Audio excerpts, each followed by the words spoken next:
I thought Mark was building a fortress to protect our family. Instead, he had been quietly digging my grave.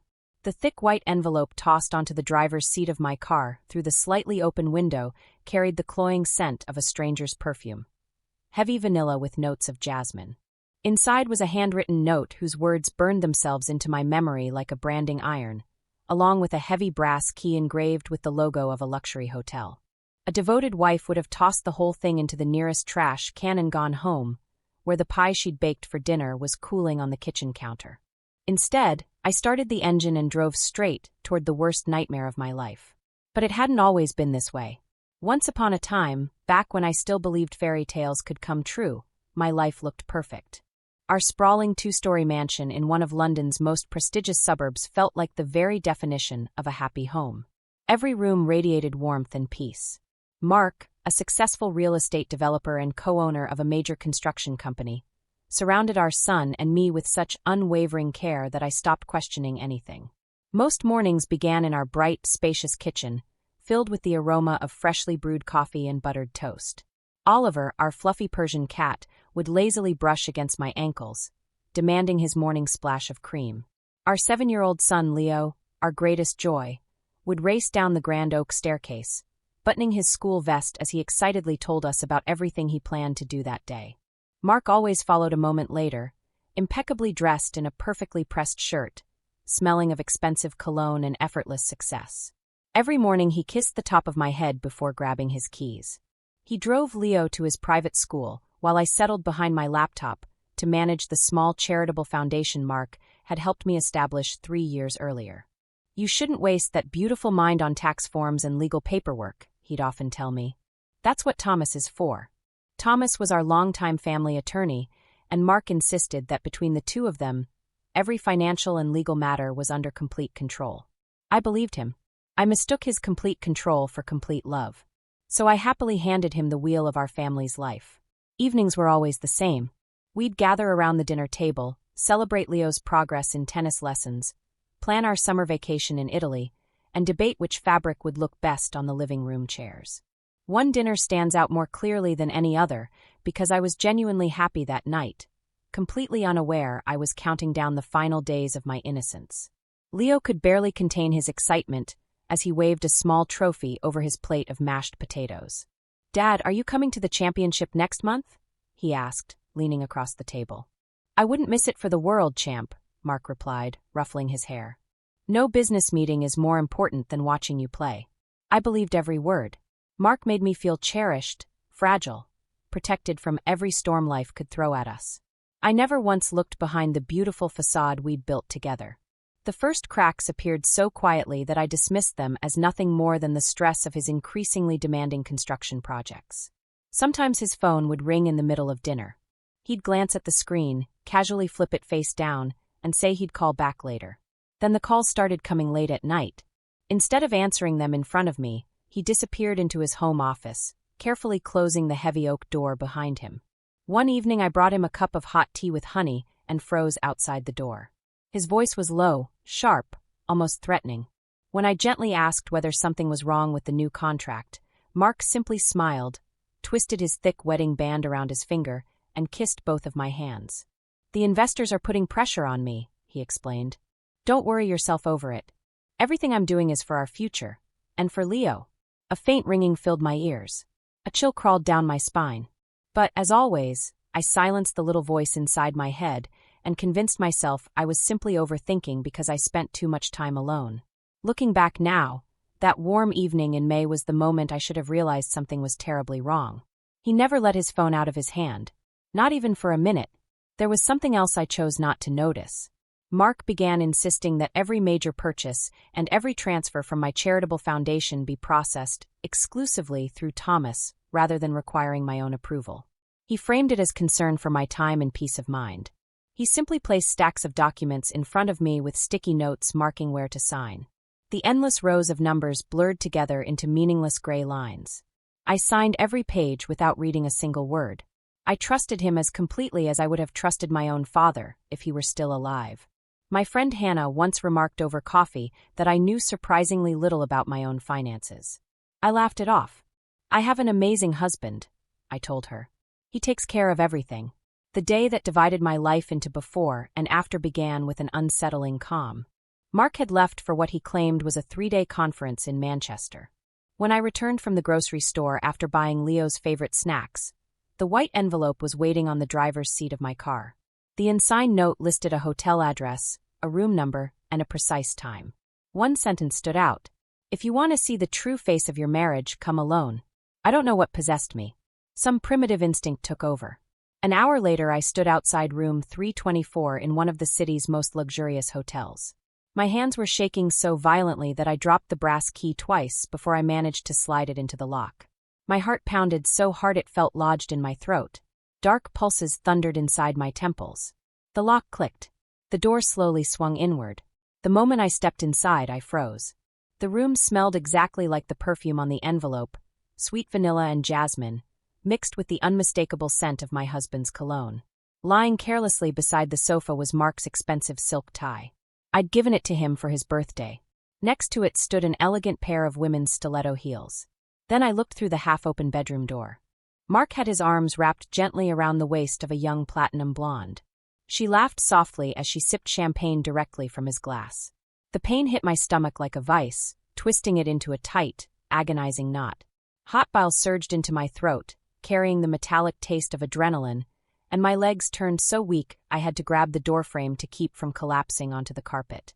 In that instant, my world shattered into a million razor-sharp pieces, and I realized that the beautiful, cozy fairy tale I'd been living was nothing more than a carefully constructed set in someone else's meticulously scripted performance. I didn't throw dishes or scream like people do in the movies. I simply turned around, walked out of the suite, and silently sobbed in the empty elevator as it carried me down. The moment I got home, I rushed into Mark's office, driven by a desperate need to uncover the full extent of the lies. I tore through his desk, searching for documents. My fingers found a hidden compartment in the bottom drawer. Inside, beneath a stack of old invoices, lay a thick leather folder that stole the breath from my lungs. It contained the official paperwork for our mansion, my car, and even the accounts belonging to my charitable foundation. But everything had been rerouted through a maze of offshore companies and registered in the names of Mark's mother, and that blonde woman, his personal assistant, Chloe. The worst blow came when I found a statement for my personal investment account. There, in black and white, was my signature, perfectly forged, authorizing Mark to assume complete control of all my assets if we ever divorced. For years, he'd been methodically stripping away every shred of my financial independence, preparing the day he could throw me out with nothing but the clothes on my back, leaving me a penniless single mother. Even my own attorney, Thomas, a man I'd considered a trusted family friend, had spent the last 3 years forwarding every confidential request and report directly to Mark, helping him orchestrate the entire scheme behind my back. That final layer of betrayal shattered what remained of the trusting woman I'd once been, replacing her with someone cold, calculating, and with absolutely nothing left to lose. I remained in that dark office until dawn, spreading the documents across the floor like the shattered pieces of my own life, trying to understand how they fit together. As daylight crept through the windows, I kept finding more evidence of how meticulously every step had been planned. One folder carried a date from 2 years earlier. That meant Mark had begun preparing my downfall long before Chloe ever entered the picture. Their affair hadn't been the beginning of the betrayal. It had merely been the finishing touch on a much larger operation designed to steal everything I owned. Our first real confrontation came the following day when Mark returned from his fake business trip. He walked into the living room looking polished, confident, and perfectly composed, exactly as always. I was sitting in an armchair with the leather folder resting in my lap. "Sweetheart, you look pale today," Mark said with syrupy concern, reaching toward my shoulder. "Did something happen while I was away?" For one dangerous second, I thought I might break down. My fists tightened beneath the table until my fingernails dug into my palms, leaving deep crimson crescents in my skin. "I was at the Astoria Hotel, Mark. Room 324. I said in a voice so calm and icy that he visibly flinched. "I met the woman you've decided should replace me. The one you secretly gave part of my company to." Silence settled over the room. Somewhere in the kitchen, the old wall clock ticked with indifferent precision. Mark's face changed instantly. The loving husband disappeared, replaced by the hard, predatory expression he'd been hiding all along. "So you've decided to play detective, Emily?" he said through clenched teeth as he slowly sat across from me and folded his arms. Did you really think those pathetic little papers mean anything? You're nobody. You don't own a single cent. Everything you see belongs to me and my family. If you dare open your mouth or step into a courtroom, I'll destroy you. I'll take Leo away, and I'll make sure everyone believes you're an unstable single mother who isn't fit to keep custody of a goldfish. There wasn't a trace of remorse in his eyes, only the cold steel of a man who had spent years destroying lives whenever it benefited him. For a brief moment, I almost believed him. I almost convinced myself that he was too powerful, that I should take Leo and disappear before he crushed us completely. But then I remembered the fear in my son's eyes whenever he overheard our rare arguments, and I understood that if I surrendered now, I'd lose him forever. You're making one enormous mistake, Mark, I said quietly as I stood. You actually believe I'm going to sit back and watch you steal my life. We'll see how brave you are once every one of your accounts is frozen and no lawyer in this city will even return your calls, he replied without looking up. He slammed the office door behind him, leaving me alone in the enormous house that no longer felt like home. Something inside me changed. The ringing in my ears stopped. My hands became steady. The tears that had consumed me for the past 24 hours disappeared completely, replaced by something far more dangerous, a clear, disciplined plan. I realized there was only one way to defeat a ruthless monster. I had to become even more ruthless than he was. The next several days became a relentless series of carefully calculated humiliations. One morning, after dropping Leo off at tennis practice, I tried to pay for his annual membership. The cashier offered me an apologetic smile. I'm sorry, ma'am. Your card has been declined. A line of impatient parents stretched out behind me as my face burned with humiliation. Mark had frozen my personal credit card without warning, turning an ordinary Tuesday into a public spectacle. That same evening, I discovered my security badge no longer opened the doors to the charitable foundation I'd founded and managed for 3 years. Thomas had quietly transferred my access to a newly created legal entity. Friends I'd trusted for years suddenly became too busy to meet, too overwhelmed to answer calls, too unavailable to stand beside me once rumors of the divorce began spreading. Only Hannah refused to disappear. At nearly midnight, my phone lit up with a simple text. I'm here for you. Whatever happens, just tell me what you need. Those 12 words became the first spark of warmth in the frozen loneliness my own husband had created. They reminded me that not every relationship in my life had been built on lies. That night, after the house had finally fallen silent, I sat alone in the kitchen brewing a pot of strong, bitter coffee while staring into the darkness beyond the windows. Oliver slept peacefully on his bed near my feet, completely unaware that the world we'd called home had already collapsed, and that Cinderella's carriage had turned back into a pumpkin. From the pocket of my robe, I pulled out an old, worn notebook filled with names my late father had written years ago. He'd spent his life in the construction business, and these were people he'd trusted without reservation. My eyes stopped on one name, Arthur Vance, a relentless corporate attorney with a reputation for being impossible to intimidate. Years earlier, he'd promised my father that if I ever found myself in trouble, he'd look after me. I looked at the clock. 4 a.m. I dialed his private number anyway. Arthur, it's Emily. Robert's daughter, I said when his sleepy voice answered. I need your help. Mark is trying to take my son and bankrupt me using forged documents. There was a brief silence. Then Arthur exhaled slowly. Be in my office tomorrow morning at 8 sharp, he said, his voice now carrying the unmistakable firmness of a man already preparing for battle. Bring every copy you've managed to save. Your father didn't spend his life building his company just so some arrogant fraud could throw his daughter out onto the street. I never slept that night. Instead, I replayed every year of my marriage, searching for financial clues, hidden transactions, and weaknesses in Mark's empire. Just before sunrise, I stood in front of the bathroom mirror and barely recognized the pale woman staring back at me. Dark circles shadowed her eyes. The softness that had once defined her had disappeared. Something inside me had finally clicked into place. I was no longer the victim. I was becoming the hunter. The morning visit to Arthur Vance's office marked the beginning of our full-scale guerrilla war against Mark and everyone who had helped him. The attorney's office, tucked inside a stately red-brick Victorian building, smelled of old paper, expensive leather, and strong tobacco. Arthur, an elderly man with piercing gray eyes and a neatly trimmed silver beard, carefully examined the bank statements and property transfer agreements I had brought. He slowly shook his head as he studied page after page bearing my forged signature, his expression growing darker and more focused with every document. "Your husband made the classic mistake every arrogant bastard makes, Emily," Arthur said calmly, setting his magnifying glass aside. "He assumed you'd never look into the Charity Foundation's accounts. The same accounts he used to launder money from his construction company for the last 2 years. These wire transfers to Chloe's accounts in Panama? That's outright theft from investors, including several very influential members of the city council. Do we have any chance of getting the house back and protecting Leo?"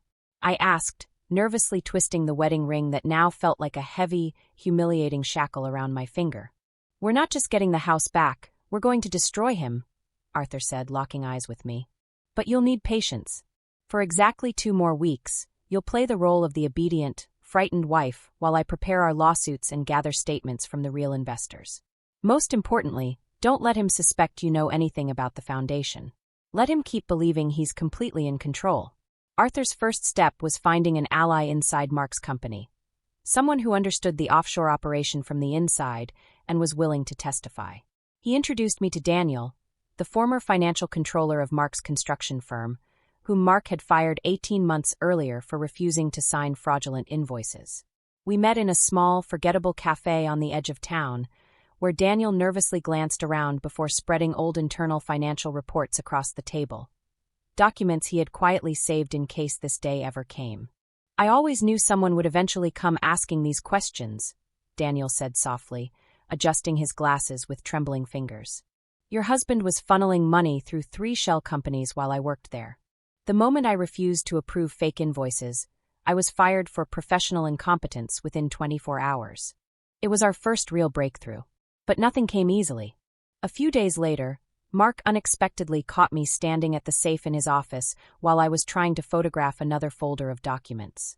My heart dropped into my stomach, and my hands turned ice cold, but I slammed the drawer shut just in time and pretended I was searching for Leo's old photographs. "What are you doing in my office, Emily?" he asked sharply, narrowing his eyes with obvious suspicion. "I'm looking for Leo's photo album for his school project," I answered as calmly as I could, praying he wouldn't hear the tremble in my voice. "You said his teacher wanted childhood pictures by Friday." Mark stared at me for what felt like forever. Then, to my overwhelming relief, he simply nodded and walked away, tossing over his shoulder a sarcastic remark about my forgetfulness. That moment had nearly destroyed everything. When Arthur heard what had happened, he ordered me never to take such reckless risks again. From then on, I was to work only through trusted people and use copies of documents that were already stored safely outside the house. The next 14 days became a living hell. Every morning I smiled at Mark over breakfast, kissed him on the cheek, and pretended I had accepted my fate.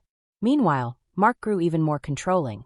Day by day, he reduced my spending money and openly discussed Chloe over the phone while sitting right across from me.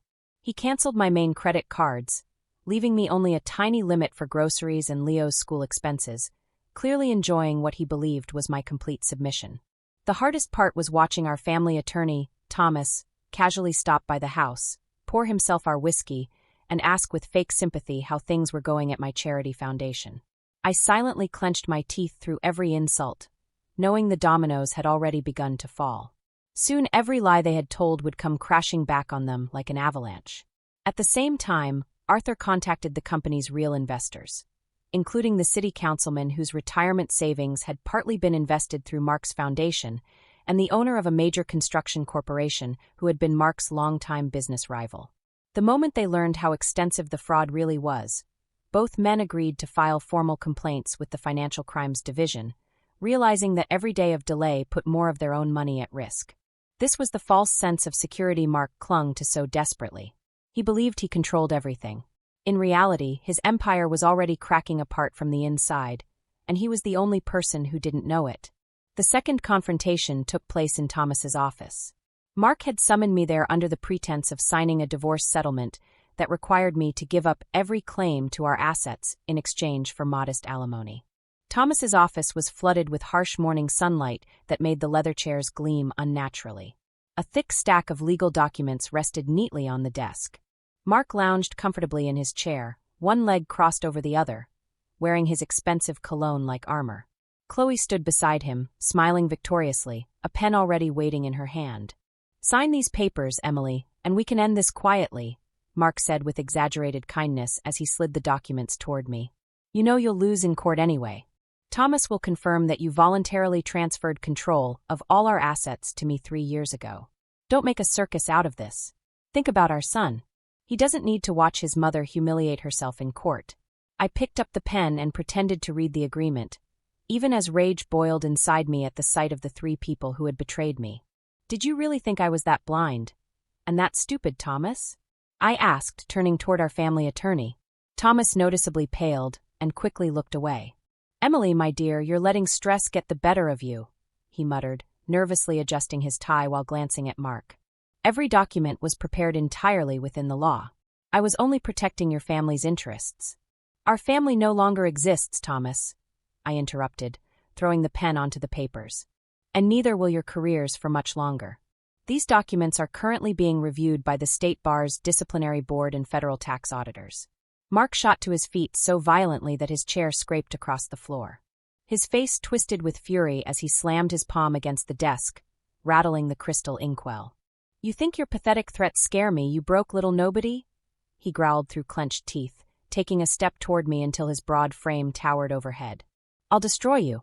You'll leave this office in handcuffs for slander and attempted extortion. Your foundation's accounts are empty. Every one of your bank accounts was frozen on my orders an hour ago. You've got nothing left, Emily." At that exact moment, Thomas's office door slowly opened. Arthur Vance stepped inside carrying a heavy leather briefcase stuffed with official documents bearing court seals. His arrival hit the room like an explosion. Chloe gasped and covered her mouth. Thomas slowly collapsed back into his chair, his face turning the color of ash. "Good afternoon, ladies and gentlemen," Arthur said with icy composure as he walked to the center of the room and laid several thick folders on the desk. "My name is Arthur Vance, and as of today I officially represent the interests of Emily Robertson and the Hope Charity Foundation." He paused before looking directly at Mark. "As for those frozen accounts, Mr. Builder, I'm afraid I have some very bad news. The court has just issued an order freezing every asset owned by your construction company as part of an investigation into large-scale fraud and money laundering involving investor funds." Mark froze. His raised hand remained suspended in midair as the muscles along his jaw twitched uncontrollably with helpless rage, and the sudden realization of how completely everything had fallen apart. This has to be some kind of mistake," he managed to say, though the confidence had completely vanished from his voice. "My lawyers will clear this up in 5 minutes. You'll be explaining yourself to investigators from the Financial Crimes Division," Arthur replied, placing a copy of the court order on the desk. "They're already waiting for you at your headquarters." He gave Mark one final, cold look. "The business games are over, Mark. Now the criminal case begins." I looked at my husband, still my husband for the moment, as he lost every trace of his polished confidence. Before my eyes, he transformed from a ruthless predator into a frightened animal backed into a corner. In that instant, justice finally took on a clear shape. The man who had tried to strip me of my home, my money, and my child was now staring at the loss of his freedom, his reputation, and everything he owned. Without a word, I stood, picked up my purse, and walked out of the office without giving Chloe or Thomas so much as one final glance. The third, final, and most explosive confrontation came a week later during an emergency shareholders meeting at Mark's construction company. Arthur and I arrived uninvited, but armed with an airtight case backed by undeniable evidence. Around the massive polished mahogany conference table sat the project's principal investors. Government officials, bankers, and business partners whose faces reflected equal parts concern and simmering anger. Mark occupied the head of the table, nervously rubbing the beads of an expensive bracelet as he struggled to explain why the company's accounts had suddenly been frozen. Beside him sat his mother, an elderly, impeccably dressed woman who glared at everyone with icy contempt while insisting that everything was merely a temporary attack orchestrated by jealous competitors and her son's crazy ex-wife. "Ladies and gentlemen," I said loudly as I stepped into the boardroom, freezing every conversation in the room. Papers stopped rustling. Pens hung motionless in midair. "The man sitting at the head of this table has been stealing your investments for the past 2 years, funneling the money into his mistress's accounts through a fraudulent charity registered in my name. Here are the complete bank records, verified by an independent international audit, along with the original documents bearing forged signatures." A wave of outraged murmurs swept across the room. Bank representatives and investors exchanged stunned looks as Arthur handed out folders containing the evidence. Mark shot to his feet. His face turned crimson, his eyes burned with fury, and he lunged toward one of the bankers, trying to rip the documents from his hands. The banker recoiled in disgust. "She's lying!" Mark shouted, completely losing the last shred of his composure and the respectable businessman mask he had worn for years. "She's insane. She has no right to be here. Security! Get this woman out of here now." But the security guards standing by the doors never moved. They had already seen the 2 police detectives who had entered the room with us, carrying an arrest warrant. Mark's mother went deathly pale. Against her skin, even her expensive pearl choker looked yellow. She collapsed back into her chair, all the confidence draining from her face. "Mark Robertson," one detective announced as he stepped forward, pulling out a pair of steel handcuffs. "You are under arrest on suspicion of financial fraud, document forgery, and large-scale embezzlement." The cuffs snapped shut around my husband's wrists with a sharp metallic click. Mark looked at me with such raw hatred that it seemed he wanted to burn me alive where I stood. His lips trembled, and every trace of his commanding presence crumbled away, revealing nothing but the pitiful coward hiding beneath. "That apartment was bought with my money," he yelled as the detectives began escorting him toward the exit under the condemning stares of his former partners. "And your son will stay with me. You'll never prove anything." I took a slow, deep breath as I watched them lead him away, feeling the crushing weight that had burdened me for weeks finally lift from my shoulders. "That apartment was bought with my parents' money, Mark," I said calmly. "And as for your son, your conscience will have to answer for him. Though you've never had one." A deafening silence settled over the boardroom. The legal consequences for the entire criminal scheme came swiftly, mirroring every ounce of pain they had tried to inflict on Leo and me. The court declared the forged power of attorney completely invalid, restoring my sole ownership of our estate, my car, and every cent of our family assets. Our longtime family attorney, Thomas, was permanently disbarred and received a suspended sentence for his role in forging legal documents, destroying both his reputation and his career. Trying to avoid prison, Chloe turned over every offshore scheme Mark had hidden from investigators.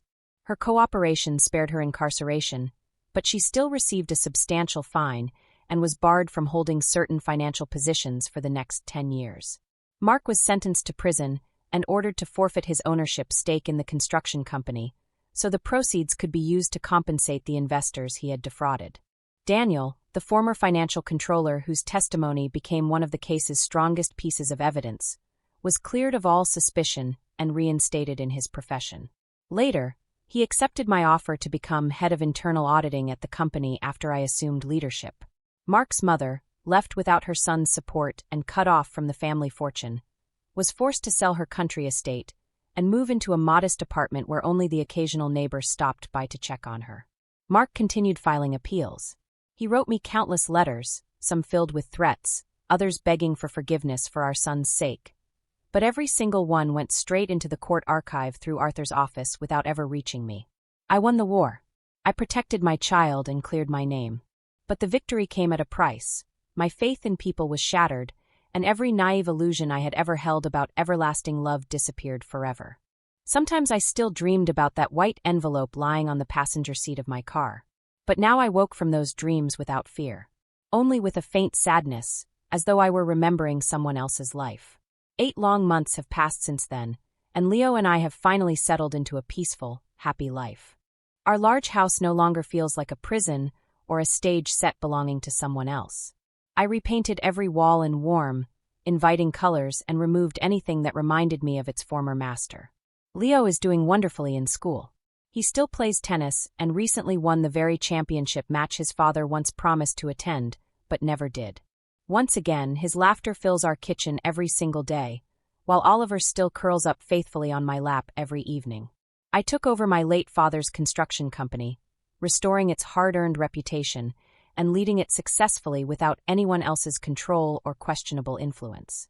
My charitable foundation now truly serves its purpose, providing legal assistance and financial support to single mothers struggling to rebuild their lives. Hannah became the foundation's chief legal counsel, and on weekends the 3 of us, Hannah, Leo, and I, often spend afternoons having picnics in the park, laughing more freely than I had laughed in years. It was a warm January evening. The kitchen smelled of freshly baked ginger cookies, while large snowflakes drifted quietly outside the windows. I sat at the table reviewing contracts for the upcoming quarter, pleasantly tired after a productive day, when my cell phone rang. Arthur Vance's name appeared on the screen. Over the past months, he had become nothing less than a guardian angel for Leo and me. "Good evening, Emily," Arthur said in his familiar, reassuring voice. "I'm calling to let you know the transfer of assets has been officially finalized. You're now the sole legal owner of the entire business." He paused before asking softly, "You made it, kid?" Warmth spread through me, washing away the last lingering traces of fear, doubt, and betrayal. "I did, Arthur," I replied with a smile, catching my reflection in the dark window. "Thank you for everything you've done for us." "I always knew you could do it," he said quietly. "Robert would be proud of you." Then he hung up. I set the phone on the table, picked up my cup of freshly brewed Linden tea, and took a slow, satisfying sip. The brass key to room 324 at the Astoria Hotel now rested at the bottom of the deepest storage box in the garage, a reminder of the road I had survived. The keys to the new locks lay on the entryway table, surprisingly light, polished, and dependable. The silence inside the house no longer frightened me. It was no longer the heavy, haunting silence that had surrounded me while people plotted behind my back. Now it belonged to me. It was filled with peace, with my son's safety, and with the priceless freedom we had earned, honestly, completely, and forever.